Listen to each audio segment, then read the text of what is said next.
Boa noite, mais uma live começando aqui no Psi Bruno Barcelos. Hoje com um tema super interessante, né? Que é a neuroquímica dos transtornos mentais, em que a gente vai poder conversar com uma bióloga, doutora nesse tema, sobre esses aspectos que são tão importantes para nós da psicologia, mas também para todo mundo, né? Aqui geralmente eu recebo psicólogos e pessoas da área psi e a gente traz esse olhar comportamental, emocional e agora a gente vai complementar com o olhar da neuroquímica, que é super importante. Deixa eu botar ela aqui na conversa, Vanessa Goulart. Ela vai entrar já já, só a conexão aí permitir. Conectando. Olá! Olá, tudo bom? Tudo bom? Prazer te receber aqui no Instagram. Prazer é meu. Tá conseguindo me ouvir direitinho? Tô ouvindo bem. Tá ótimo então. Então, primeiro te agradecer por topar esse bate-papo aqui com a gente, agradecer a Carla que fez essa ponte, né? A professora Carla que já esteve aqui na live com a gente. Uhum. E pedir para você se apresentar um pouquinho, falar desse estudo que você fez sobre esse tema, e aí a gente vai batendo papo, o pessoal também pode mandar pergunta aí, quem estiver assistindo, e mais pessoas vão chegando também, a conversa vai fluindo. Tá bom então. Então, vou me apresentar um pouquinho, né? É, eu sou formada em licenciatura em Ciências Biológicas pela UF, né? Lá mesmo eu fiz meu mestrado e meu doutorado em Neurociências.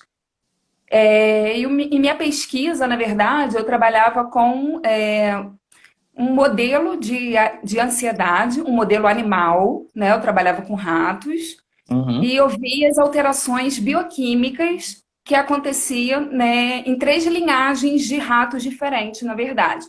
Um rato com fenótipo, né? Porque a gente não pode falar que o rato ele tem ansiedade. Então a gente diz que é um fenótipo tipo ansioso, né? Um rato normal, com nível normal, e um com nível abaixo de ansiedade, né? E eu via as alterações, eu estudava as alterações bioquímicas que aconteciam nesses animais, né? A nível de hipocampo, enfim, de regiões cerebrais, para a gente tentar trazer esses estudos para os humanos, né?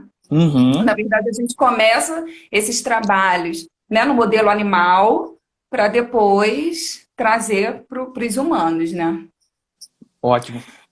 Posso perguntar uma coisa, assim, como é que vocês Pode. faziam? Porque aqui tem muita gente que não é nem da área psi, nem da área de biologia, então as Uhum. perguntas eu acho que elas precisam ser bem simples para todo mundo entender e depois a gente pode até complicar se for o caso. Mas assim, como vocês deixavam ou separavam esses ratinhos, né? Os mais ansiosos, o normal e o mais tranquilinho. Como é que vocês usavam para poder deixá-los nessas variações? Então, primeiro, como é que a gente induzia isso, né? Uhum, A gente dava tipo um choquinho na pata dele, um uhum. choquinho leve, tá? Sim, sem maltratar Nada nenhum bichinho. sem maltratar, pelo amor de Deus. Um choquinho leve. E o rato, na verdade, ele também tem uma resposta como é que eu vou dizer? Em virtude daquele estímulo, né? Sim, uma Então, no reação. rato, por exemplo, tem uma reação assim como a gente, né?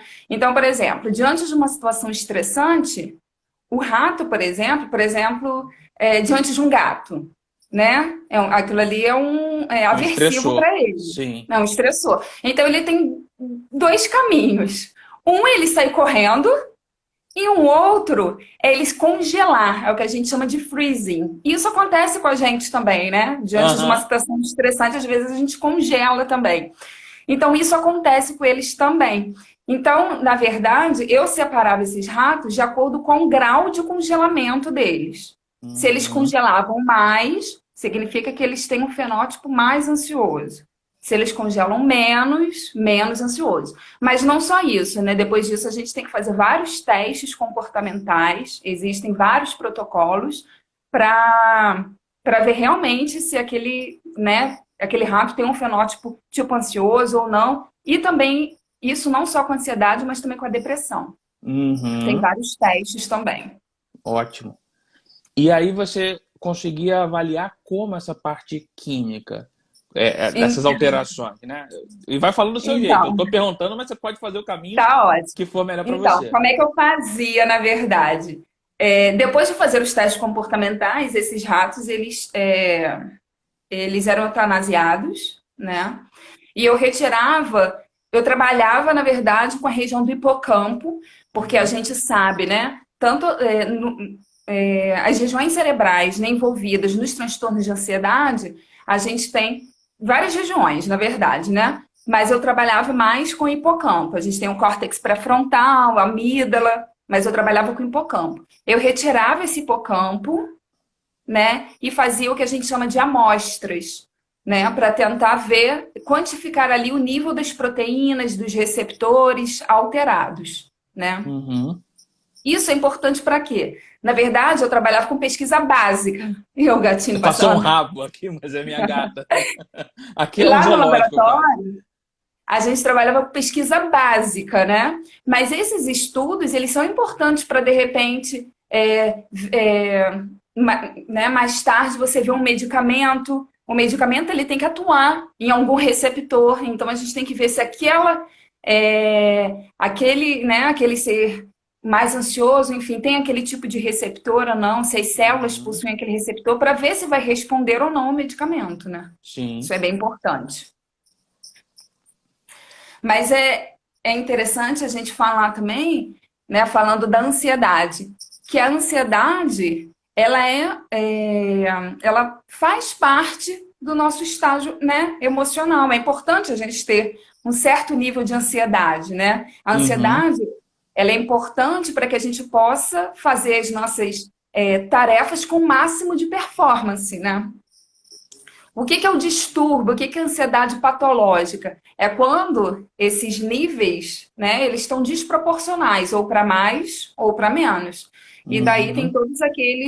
é, todos aqueles efeitos, né, comportamentais, cognitivos, fisiológicos, que a gente vê Uhum. tanto nos transtornos de ansiedade quanto também na depressão, né?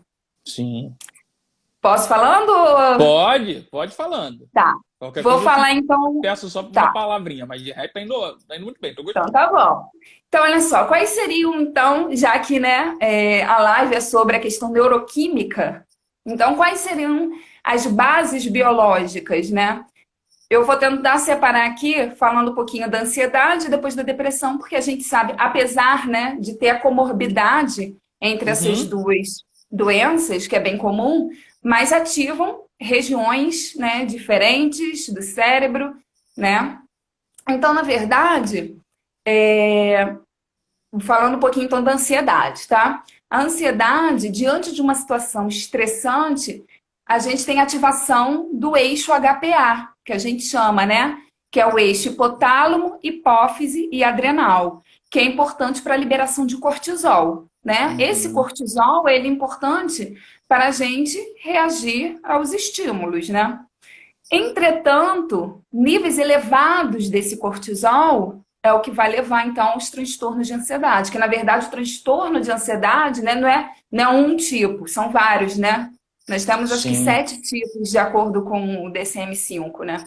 isso. E Então, essa quantidade de cortisol, ela é determinada por fatores genéticos, por que caminho isso se determina? na verdade, nós temos para o desencadeamento, né, dos transtornos de ansiedade. A gente tem tanta questão ambiental, isso influencia muito, né? Você até pode dizer melhor do que eu. Sim. Tem a questão ambiental que influencia bastante, mas também tem uma predisposição genética. Entretanto, os genes e os mecanismos de transmissão, eles ainda não foram identificados, né? Sim, Porque são vários tipos de transtornos, então eles ainda não identificaram. Mas que tem uma predisposição genética é certo, sim. tá? Eles já fizeram testes em diversos modelos animais, tem essa predisposição genética, sim. Mas esses fatores ambientais, né? Isso passa pela identificação daquele indivíduo, ou seja, como você falou, tem vários ratinhos e cada um reage de uma maneira diferente. Isso Isso. é de uma percepção, não sei se eu posso usar esse termo com ratos, mas é de uma percepção, de uma leitura daquele indivíduo ou não, né? Como é que Não. faz para essa reação ser tão diferente?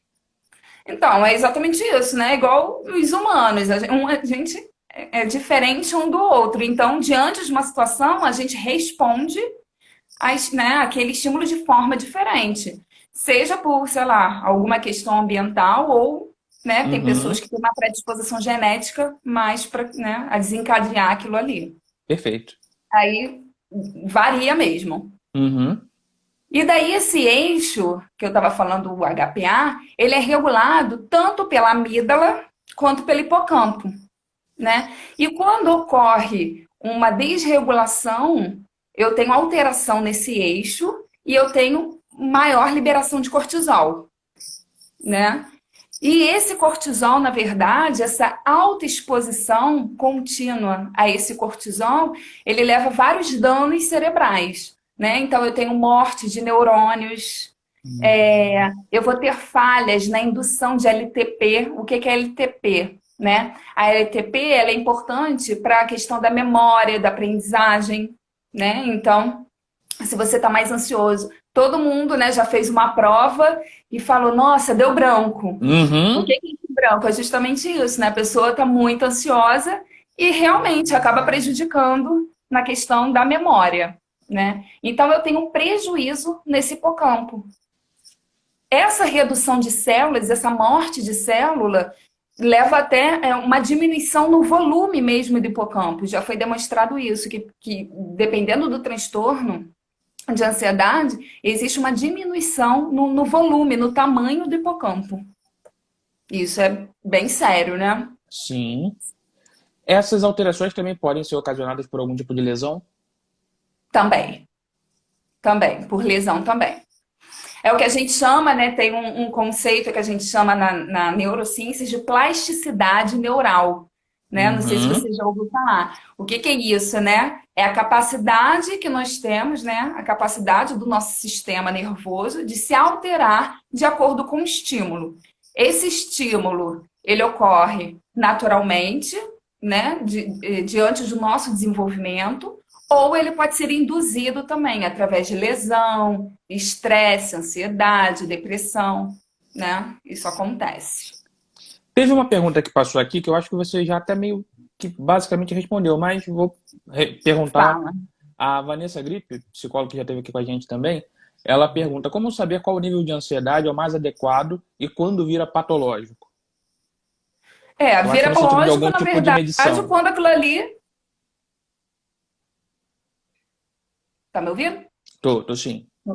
Na verdade, aquilo ali vai virar patológico quando acabar te prejudicando, né? Prejudicando as suas ações, enfim, nas suas tarefas, É uma né? percepção do próprio indivíduo do quanto aquilo dá ou não prejuízo a ele. Mas não há Fazendo mal para ele, né? assim como tem Uma medida, né? hemoglobina, tem algumas coisas que a gente consegue medir, a ansiedade ainda não dá para ter essa aferição. Então, dá para medir os níveis de cortisol, Uhum. dá para medir, né? Se esse nível de cortisol estiver elevado, É um dá para indicador de medir. É que uma pode estar no indicação, quadro é um de. indicativo, realmente. Uhum. Porque, assim, né, tem momentos, assim como a depressão, tem momentos que a gente está triste ou que faz parte, é normal, né? A gente tem que tomar cuidado quando aquilo ali vira um transtorno realmente. Ótimo. E daí, né, os tratamentos que a gente tem, né, para ansiedade, falando dos transtornos de ansiedade, né? A gente tem a questão da psicoterapia, né, que Uhum. aí você com certeza vai poder falar melhor, que na verdade é você, né, aumentar a exposição ao estímulo indutor de ansiedade para ter o reforço de que daquilo ali não apresenta perigo, né? Uhum. Que é o que a gente chama. O propósito é justamente fazer essa reorganização sináptica, né? Que é a tal da plasticidade cerebral. Sim. É mais lento, é um tratamento mais lento, mas muito eficaz, né? E também tem os medicamentos ansiolíticos, né? Que tem o objetivo de reduzir a ansiedade, né? Que é um tratamento mais rápido, mas é importante essas duas coisas, né? Caminharem juntos. Você não só tomar o remédio, mas Sim, porque fazer a são psicoterapia complementares, né? são complementares. E atuam de formas diferentes ali. Até nesse campo, eu acho muito legal você poder estar aqui com a gente para esclarecer, porque eu conheço muitas pessoas, inclusive pacientes, que têm muita resistência à ideia de medicação, né? enfim, que tem algum preconceito, acham que vão ficar dopados, enfim. E muitas vezes a gente precisa fazer um trabalho de quase pedagógico, de explicar, de É, mostrar que às vezes precisa, que é bom muitas passar por vezes uma até é avaliação. necessário. Uhum. Então, acho muito legal você poder falar disso, como eles atuam, né? Porque, claro, eu sei que você não é médica, mas o que você puder contribuir já É. vai ser sempre muito bom pra gente. E é importante também essa questão, né? Tem muita gente que toma um remédio e para de tomar um remédio de uma hora para outra. Não é assim também, né? Você tem que tirar aos pouquinhos. E Porque o isso mexe médico, muito com essa né? composição Pode química. piorar, pode piorar. Pode piorar os sintomas, né? Uhum. Falando agora, então, um pouquinho da depressão, né? Que eu falei da ansiedade, vamos falar um pouquinho da depressão. Na verdade, a depressão é um transtorno de humor, né? Eu tenho vários sintomas, né? Na verdade, para você dizer que você está com o transtorno, não é um sintoma, é um conjunto de sintomas, né? Então, a pessoa tem um humor deprimido, fadiga, anedonia, né? Que é aquela perda do prazer, né? Uhum. De atividades que antes eram prazerosas e deixam de ser prazerosas. A pessoa pode ter perda ou aumento do apetite, insônia, apatia, enfim, é um conjunto de sintomas, né? E eu acho legal também a gente separar o que é depressão de uma tristeza normal, Por né? Porque favor. muitas vezes a pessoa fala, nossa, eu tô depressiva. Na verdade, a depressão ela é mais intensa, ela é mais duradoura. A pessoa ela não reage a nenhum estímulo positivo, né? Tem um prejuízo funcional, isso é importante. Ela piora com o tempo, né? Nem sempre tem uma causa, né? Às vezes a pessoa nem sabe porque tá com aquilo ali, né? Tá com aquela depressão. Tem também uma lentificação psicomotora, isso é importante também. E uma tristeza normal, na verdade, né? Todo mundo tem dias tristes, né? Então, na verdade, essa questão da tristeza normal, a pessoa ela reage a estímulos positivos, né? Ela só está passando por um momento triste. Então, é importante separar isso, porque muitas pessoas elas acabam tomando antidepressivos sem estar com a depressão, realmente, né? Sim, Porque é ela uma está com coisa essa que tal da tristeza. pelo menos a gente tenta o tempo todo mostrar para os nossos pacientes e para quem tem acesso, né, a diferença de que a gente tem emoções e que ter emoção é saudável, é importante. Todas, Claro, raiva, alegria, sim, tristeza. E muitas sim. vezes as pessoas estão querendo sempre manter-se num estado ou linear de alegria constante, que também não é muito legal e que também não é muito possível, né? Então acho que é Também. sempre bom a gente poder ter essa diferenciação. E aproveitando, na química cerebral, de uma tristeza comum para uma depressão, muda alguma coisa? Ou. Muda. Na verdade, na depressão, a gente tem um prejuízo funcional de diversas regiões cerebrais, né? A gente tem alterações. Por quê? Porque o que é a depressão, né? A gente tem várias hipóteses, mas uma das hipóteses é o que a gente chama de hipóteses das monoaminas. O que é isso? O que são as monoaminas? Noradrenalina, serotonina e dopamina. Então, as pessoas com depressão, os níveis desses neurotransmissores, desses neuromoduladores, estão baixos, né? Os níveis estão muito baixos. E esses neurotransmissores, eles são importantes porque eles se difundem para toda a região cerebral, né? E daí, esses vários sintomas que a gente vê numa pessoa depressiva está relacionado justamente com a região cerebral que está sendo afetada, né? Então, por exemplo, a gente tem prejuízo cognitivo, porque atinge a região pré-frontal, a gente tem alterações motoras, porque tem alterações nos gânglios da base, a gente tem alterações emocionais, né? Porque atua tanto no hipocampo quanto na amígdala. Então é importante isso. A depressão, a gente tem disfunções mesmo nessas regiões cerebrais. Né? Se você fizer um mapeamento do cérebro, uma pessoa, né, saudável, uma pessoa com depressão, a gente vê redução mesmo, alterações nessas regiões. Uhum.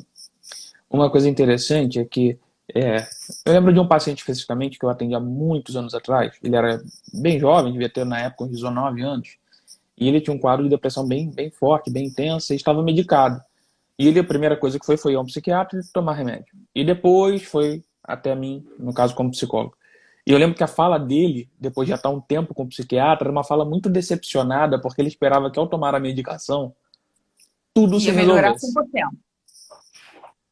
E eu acho que é muito legal ter você aqui para poder também explicar isso, né? Que o processo não é tão simples assim, né? Que Não, tem várias etapas e vários elementos que compõem esse processo, sim, não é isso? sim, sim. São muitas regiões afetadas, né? Você trabalha com três neurotransmissores muito importantes no nosso corpo, né? No nosso cérebro, né?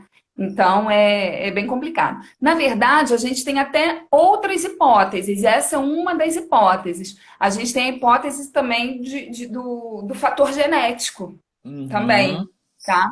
Porque explicando basicamente, né, o que que acontece? No cromossomo 17, a gente tem duas variantes para o mesmo gene. Esse gene ele é responsável por estimular a produção de uma proteína que faz a recaptação desses neurotransmissores, ou seja, a retirada desses neurotransmissores ali da fenda sináptica. O que que é a fenda sináptica? É um encontro entre dois neurônios. Então, se você retira aquilo ali, você acaba diminuindo a disponibilidade daquele neurotransmissor. Então, tem pessoas que possuem esse gene curto. E esse gene curto, ele é responsável por uma recaptação maior. Então, eu vou ter, né, menos serotonina disponível ali naquela fenda sináptica. Então, também tem essa questão genética, que é Interessante isso. muito importante. Que nem E, todo mundo tem essa alteração, mas e isso dá para se examinar numa pessoa? Dá para se avaliar e descobrir isso? se você fizer, né, tem um exame que é chamado de cariótipo, né, que Uhum. você avalia os cromossomos, enfim, dá Aí sim, dá dá para para saber. identificar. Mas deve Muito ser, legal. eu imagino que deve ser um teste. Acho que ninguém deve fazer isso, né, porque deve ser carérrimo. Sim, sim. Mas é bom E a saber que gente existe também. formas até para ter noção do que já se avançou, né? Porque a gente às É, vezes olha muito de fora e não sabe até onde já está o grau de conhecimento sobre a temática. sim. E tem também um outro modelo biológico que a gente chama do BDNF. O que que é o BDNF? O BDNF é um fator neurotrófico que os nossos neurônios possuem, né? Então, o que que acontece?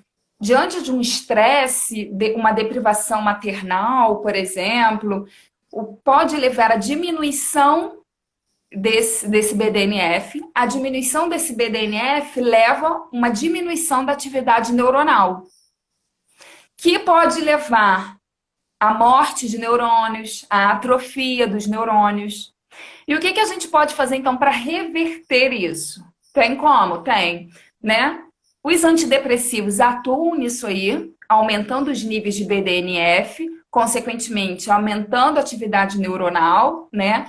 E daí eu vou ter então a neurogênese. O que que é neurogênese? É a formação de novos neurônios, maturação e diferenciação desses neurônios, sobrevida celular e a plasticidade sináptica que eu falei.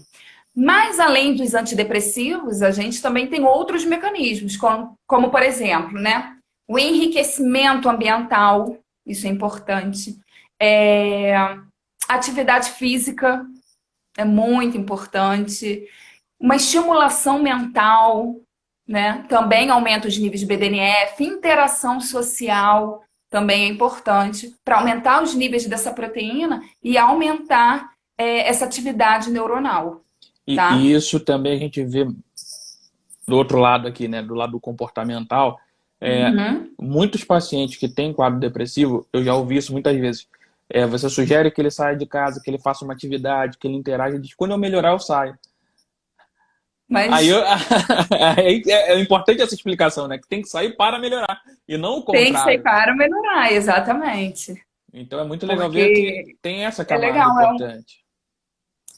Às vezes a pessoa também, né, nem precisa tomar o antidepressivo, né? Às vezes uma atividade física, essa interação social já seja o suficiente, né? Uhum. Muitas pessoas apresentam melhoras a partir de pequenas mudanças na rotina mesmo, né? Sim, sim. nessa forma de fazer as coisas e de perceber o que faz. Alguns efeitos muito interessantes são alcançados a partir disso. E falando também daquela questão do que você falou do seu paciente, né, que tomou remédio achando que ia melhorar logo. Na verdade, os antidepressivos, né, o tratamento da depressão é composto por três fases. O que a gente chama de fase aguda, né, que ela visa a remissão dos sintomas, né? Aí ela vai durar mais ou menos de 6 a 12 semanas. Eu tenho a fase da continuação, que visa a prevenção de recaídas, né? Dura Uhum. aí de 4 a 9 meses.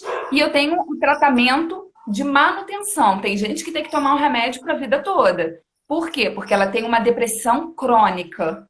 Aí, nesses casos, né, pode ser por um ano ou até mesmo para a vida toda. E isso é muito importante, porque a gente ainda olha para a medicação, e eu acho que para as categorias de transtornos mentais, sempre com muito preconceito, ainda. Tem mudado, mas ainda é muito forte. E as pessoas têm uma resistência a admitir que vão precisar tomar uma medicação para a vida toda, né?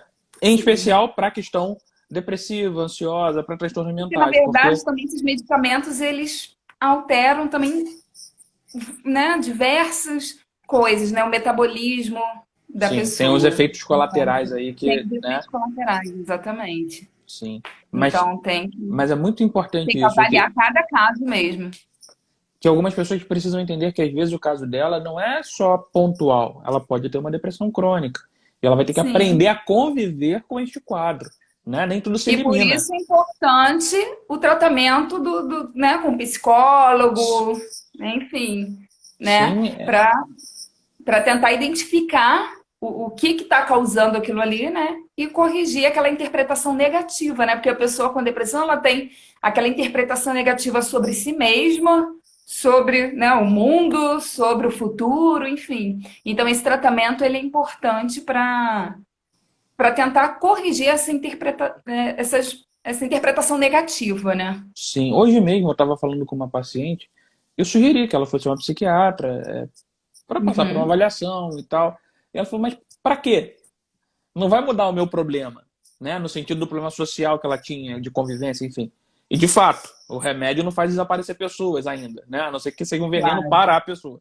De resto, né? O remédio que a gente toma não elimina pessoas da nossa vida. Mas ajuda Uhum. exatamente nesse aspecto, da gente ter mais recursos para lidar com as pessoas, com os problemas, né? E não Sim, aumentar o problema. sim, com certeza. E essa questão do tratamento, na verdade, a pessoa ela também tem que ter mudanças comportamentais, né? Então, por exemplo, a pessoa geralmente tem uma comorbidade também entre a pessoa que bebe e a depressão. Então, né, fazer o controle do álcool é importante. A questão da atividade física que eu falei, você tentar administrar o estresse, né? Também. E o convívio social, né? Que é muito importante para Você tentar falou aí. do álcool e é um problema gravíssimo, Uhum. né? Porque muitas pessoas também não se dão conta do quanto o álcool altera essa, essa parte neuronal, né? Você pode falar Sim, um pouquinho sim. disso?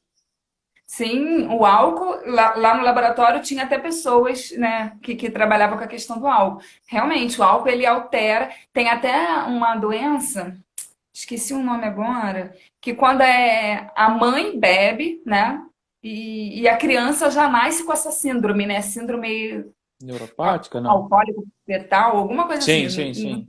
Esqueci agora o nome. Mas que a criança nasce já com problemas cognitivos por causa da presença do álcool, né?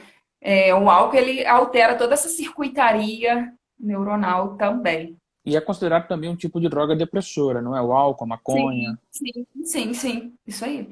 Por isso que tem essa comorbidade, né? Uhum. Exatamente. Tem uma pergunta aqui que muda um pouco o foco da conversa, mas acho super válida. A Vamos Rose ver. Carla Lacerda. Boa noite. Como lidar com os adolescentes nesse período em casa, com a educação online? Muitas já estão se sentindo depressivas.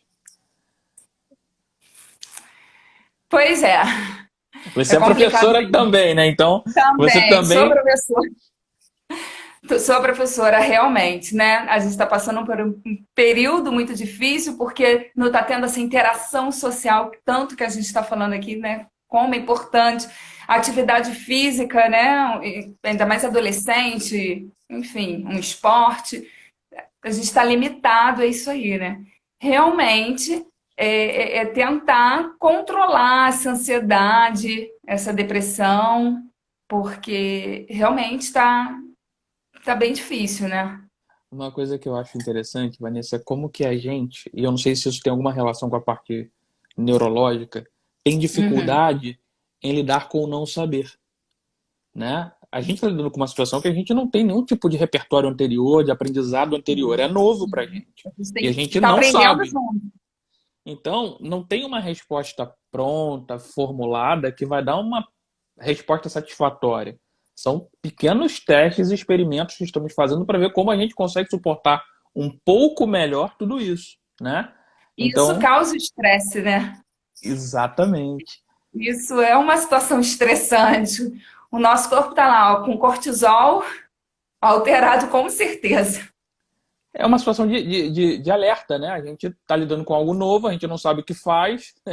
Então, É, realmente, tem alguma coisa vai acontecer com o nosso corpo, com a nossa percepção, com o nosso emocional. E eu acho que é é, importante é ter consciência disso, né? sim, realmente. E essa situação que a gente está vivendo, né? Aproveitando o gancho, é, pode gerar algum tipo de consequência mais grave na parte neurológica? Então, na verdade, para causar uma alteração neurológica, na verdade, você tem que ser induzido. Não é uma indução, tem que ser uma indução crônica, entendeu? Tem que ser um estresse crônico para ter todas essas alterações que eu falei, de morte de neurônio. Não é assim, né? Tipo, um estressezinho, neurônio vai morrer. Não. É aquele estresse crônico mesmo. Então, assim, a gente está passando por esse período? Estamos, né? Mas não é algo crônico ainda, né? Sim. Assim a gente espera, né? Está sendo, por enquanto, pontual.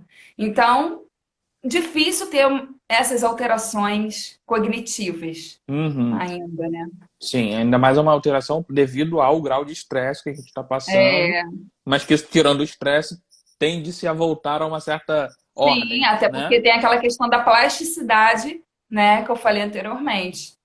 Dependendo das condições ambientais, o nosso cérebro é plástico, né? Ele vai respondendo àqueles estímulos que ele está sendo estimulado, né? Uhum. E aproveitando também esse campo da educação, dos estudos, né? Muitas pessoas, aí não só nesse período de isolamento ou de Covid, mas em geral, tem esse processo de estudar para prova, para concurso, e isso é uma situação de muito estresse. Tem algo que você tenha percebido nessa parte biológica, neurológica, dessas alterações, sim, do cortisol, mas o que mais atrapalha, o que mais é um fator de estresse que altera muito essa nossa capacidade de até de percepção do branco que você falou da prova. Como tentar controlar isso? Tem algum fator neurológico que pode ajudar, ou exercício ou atividade que ajude? A... Então, o que, que a gente pode fazer? Tem gente que fala assim: ah, eu vou estudar a noite inteira para fazer a prova no dia seguinte. Né? Isso, na verdade, vai ser um prejuízo para ele. Por quê? Porque é durante a noite que ocorre o fortalecimento das conexões. Então, tudo que a gente aprendeu durante o dia vai ser durante a noite, no sono, que vai ocorrer o fortalecimento dessas conexões. É o que a gente chama de LTP, tá? Eu tenho fortalecimento.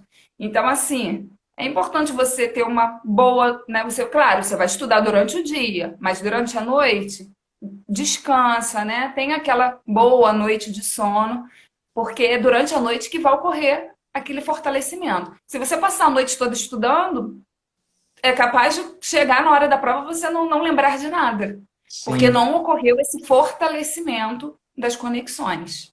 isso é muito Isso é importante, importante. porque eu vejo muitas Sim, pessoas que cometem esse erro, né, de querer estudar sem parar, sem dar uma trégua, porque acha que vai acumular mais conhecimento e, na verdade, tem um efeito contrário às vezes, né? exatamente. Exatamente, tem o contrário. Uhum. E entrando nessa parte do sono, assim, É o que você puder falar. É porque se deixar, eu vou perguntando aqui, a Vai gente vai ficar falando. 2 horas de live. É, como é que funciona isso no sono? Porque para psicologia, para psicanálise, tem uma leitura, para neurologia eu sei que tem outra, para biologia também deve ter, porque animais sonham, meu cachorro sonha, né? Eu acho incrível ele sonhando. Eu tinha uma curiosidade enorme de saber o que ele está sonhando, mas vou ficar só com a minha curiosidade. Como é isso, né? O sono e o sonho, essa questão da fixação, do aprendizado, das memórias. O sonho tem essa função também? Então, eu não sei muito do sonho, tá? Mas tem muitos estudos em relação a isso. Mas eu sei que, por exemplo, o sono, ele tem fases, né? Fase um, fase 2, fase 3, tem o sono REM. E, na verdade, é durante o sono REM que a gente sonha, né? Uhum. Então, assim, na verdade, quando a gente está dormindo, a gente vai passando por todas essas fases. Fase um, fase 2, fase 3, né? Tem aquela fase que você está quase acordando, né? E se você acordar na fase REM, é quando você lembra dos seus sonhos, né? Porque às vezes a gente fala assim, nossa, hoje eu não sonhei. Na verdade, provavelmente você sonhou, porque você passou por todas as fases, né? Toda noite a gente sonha. Sendo que dependendo de qual fase que você acorda, ou você vai lembrar do sonho, ou não. Uhum. Mas assim, a questão do sonho mesmo, eu não sei te dizer, porque eu nunca estudei essa parte, Tranquilo. mas tem muito estudo em relação a isso. Eu aqui pergunto. O que der para responder tá bom. O que não der, a gente pesquisa Vai depois. perguntando. É, voltando para a parte da neuroquímica, dos transtornos, né? É, por exemplo, quando uma pessoa está em quadro de delírio, né? Não sei se você tem Hum. algum teste ou pesquisa sobre isso. Como funciona essa neuroquímica? O que altera ali? Alguma substância está mais ativa ou está faltando? Nessas alterações, Quando a pessoa o quê? Tá passando pelo. sim, por alguma situação. Porque tem gente que às vezes está numa situação pós-traumática, por exemplo, né? Hum. Bateu de carro e não consegue se dar conta do que aconteceu, né? É um grande estresse, eu acho que é o freezing, dá aquela congelada. É esse cortisol que está muito elevado ou mais algum elemento pode estar participando daquilo? Na verdade, é a questão do cortisol também e todas essas questões que eu falei também dos neurotransmissores que afetam, né? Os neurotransmissores, eles têm uma distribuição difusa por toda a região cerebral, então vai alterar ali o córtex pré-frontal, amígdala, hipocampo, né? Vai ter uma alteração bem difusa. Você falou do estresse pós-traumático, na verdade, ele era considerado um dos transtornos de ansiedade. E nesse último DSM-5, falei certo? Falou. Falei, né? Ele foi retirado. Ele agora é um transtorno à parte. Ele é um transtorno à parte. Tanto esse tipo de transtorno, quanto aquele também obsessivo-compulsivo, Uhum. também foi retirado dos transtornos de ansiedade, né? Os Foram transtornos de promovidos. ansiedade agora. Quê? Foram promovidos, tem uma categoria própria. Os transtornos de ansiedade agora, atualmente, são a desordem de ansiedade de separação, né, que causa um baita de um estresse. Mutismo seletivo. O que é o mutismo seletivo? A pessoa, ela, né, em determinada situação, ela tem medo de falar em determinadas situações, mas em que outras ela falaria normalmente. Tem as fobias, né, fobia específica, medo de aranha, enfim, medo de elevador. Tem as desordens de ansiedade social, né? O medo como que a sociedade vai julgar a pessoa, enfim. Tem o medo desse julgamento, né? Tem as desordens do pânico, né? Tem a agorafobia, que é medo de lugar muito cheio ou muito aberto, né? A pessoa ela tem medo que se acontecer alguma coisa, ela já fica pensando, como é que eu vou sair dessa situação? E aquilo ali Uhum. gera uma desordem de ansiedade. E tem a desordem de ansiedade generalizada, né? Que é aquela desordem que eu acho que é o mais comum, que é aquela sobre vários aspectos da vida da pessoa, né? Seja um estresse no trabalho, na faculdade, em casa, com os filhos, com o marido, enfim. né? E é interessante a gente também dizer que esses transtornos, tanto da ansiedade quanto da depressão, são mais prevalentes em mulheres. Tem uma maior prevalência em mulheres que homens. Por quê? Justamente por causa das questões hormonais. Hum, Isso altera demais, né? E a mulher, por exemplo, né? Ela tem que cuidar do filho, do trabalho, da casa, enfim, né? Esses vários, esses fatores também influenciam não só a questão hormonal, que também influencia bastante, sim. tá? A prevalência é mais ou menos de 2 para 1. Caramba, é bastante. E, É. e no caso de crianças, por exemplo, que o cérebro está em desenvolvimento, muda alguma coisa ou o princípio ainda é exatamente o mesmo? É muito comum, né? Crianças com transtornos de ansiedade e depressão também, mas vai funcionar da mesma maneira. Vai ter alterações nesse eixo que eu falei, né? Do HPA, na ansiedade, na depressão também vai ter alterações nessa questão dos neurotransmissores. Funciona da mesma maneira. Às vezes o que Está em muda um pouco desenvolvimento, mas vai funcionar da mesma maneira. é a forma de manifestação também, né? É. O comportamento da criança é proporcional às capacidades que ela tem, enquanto adultos têm outras possibilidades, Outras né? preocupações, já. Uhum, Sim, com uhum. certeza. E nessa questão do teste com ratos e teste com humanos, é até uma curiosidade minha, né? Que a gente, em algum momento eu li que a diferença do DNA do rato para o humano é, sei lá quanto por cento, bem pouquinha. O que você observa que é parecido ou que é diferente nessa nossa espécie Tá. humana e lá nos ratinhos? Então, na verdade, por que que a gente trabalha com rato, né? O rato, ele é um mamífero, né? Assim como a gente. Então, a gente tem muitas semelhanças. E a gente trabalha com rato porque, né? 2 motivos, basicamente. O sistema dele, o sistema nervoso dele é muito parecido com o nosso, tá? O cérebro, as regiões cerebrais são muito parecidas com o nosso. E a questão do rato ser pequeno e a gente conseguir manter eles em gaiolas no Uhum. biotério, isso é uma outra coisa importante. E a questão também da reprodução. O ciclo do rato dura 21 dias, né? A gestação dura 21 dias, então é rápido, isso para a gente é É, importante. não É tinha rápido, dimensão da velocidade. 20 dias é muito rápido. 21 dias. Então é rápido, então isso para as pesquisas, né, de laboratório, enfim, é importante. Mas lá a gente trabalhava com rato, mas tem outros laboratórios que trabalham, aí depende do, né, o que que ele vai pesquisar, o Uhum. objetivo da pesquisa. Mas tem gente que trabalha como, por exemplo, com embrião de galinha. Por quê? Tem gente, né, o embrião da galinha, aí são testes, quem trabalha mais com o olho, né, que o Aham. sistema visual também faz parte é, do sistema nervoso. Então, o embrião da galinha, por exemplo, ele tem um olho enorme. Então, eles conseguem já no embrião fazer testes ali. Então, aí vai variar, né? Aham. De, Aham. de, de, de hipótese, enfim, da pergunta que você quer responder. Mas o rato, ele tem um sistema nervoso, é mais simples, com certeza, que o nosso, mas tem muitas coisas semelhantes. Essas regiões que eu falei de córtex pré-frontal, de hipocampo, de amígdala, eles têm. Mais simples, mas eles têm também. Uhum. E agora a curiosidade mais pessoal, assim, pessoal sobre você. O que levou a estudar essas temáticas? Então, quando eu entrei na faculdade para biologia, eu gostava de animal, queria trabalhar com animais, zoológico, sei lá. E daí, no primeiro período da faculdade, a gente teve uma matéria que era assim, cada professor, cada pesquisador, né, ia lá e falava da sua pesquisa.